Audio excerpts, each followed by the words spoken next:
Hello and welcome to Coping Skills Workshops. This is the fourth in our series of taster videos.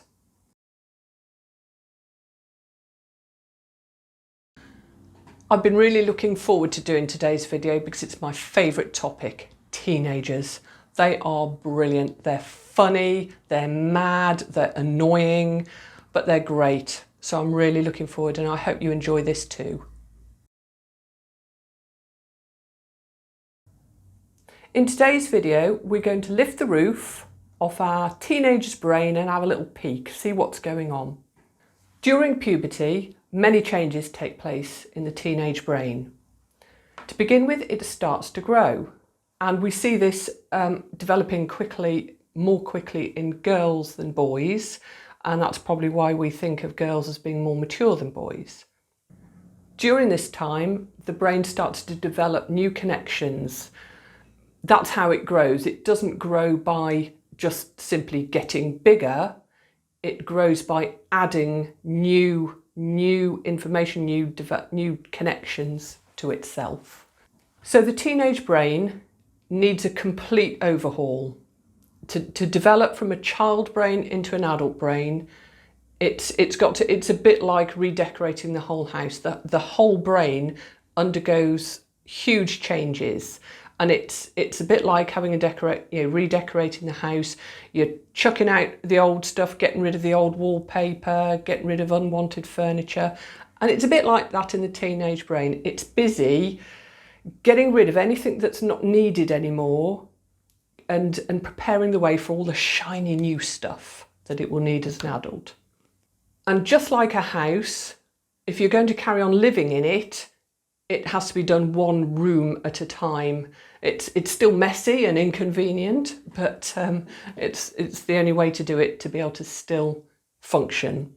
So this whole redecorating of the brain process begins at the back. So that bit is done, and once that's complete, it moves on to the next section, and so on, moving forwards through the brain until it reaches the prefrontal cortex. That's a word I'm going to be saying a few times during this video. The prefrontal cortex is where rational thought takes place. And while that's closed down for redecoration, the teenage brain relies on the amygdala, which is not the greatest idea because this is the part that is responsible for emotions, impulsive behaviour, instinctive behaviour, aggression. So you can start to see how this mood swing thing starts to make a bit of sense. The reason that the prefrontal cortex is left till last is that is where the planning is done in the brain. It's where major decisions are made. The prefrontal cortex tells the rest of the brain what the rules of the world are, how to get through this life of ours. If it was redecorated first, it would stop being flexible enough to learn the new things that it needs to know. So that's why it's left till last. Once the prefrontal cortex has finished being redecorated, it will just be able to get rid of all the unnecessary, unwanted stuff and then start to really develop as an adult. So before puberty, children rely on us as the adults around them to act as their prefrontal cortex. We tell them if it's safe to cross the road, if they can eat something, what time to go to bed, all those sort of decisions that as adults we make for them. Once they've stopped relying on the amygdala and their prefrontal cortex is up and running properly, they can start to make those decisions. So the next time your teenager grunts at you, don't just assume that they're being rude. They might be being rude, but it may be that at that moment, their language section is having the skirting boards painted or something. So they can't speak. They literally physically can't speak.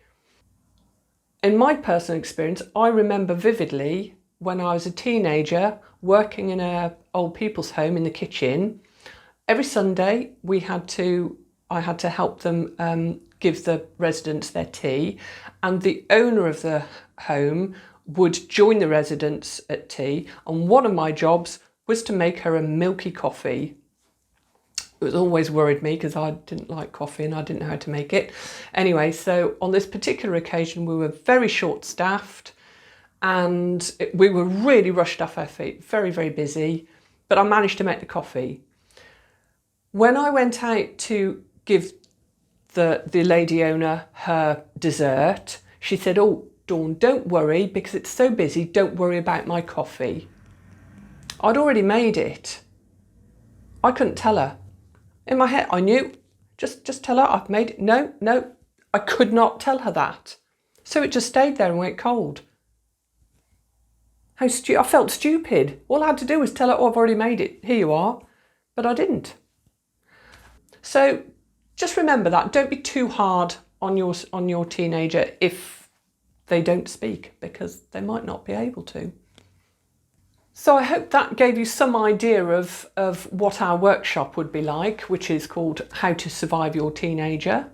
Following on from what's happening in the brain, we look at ways to handle your teenager, little tips, little things to just to think about when you're faced with this wonderful, amazing.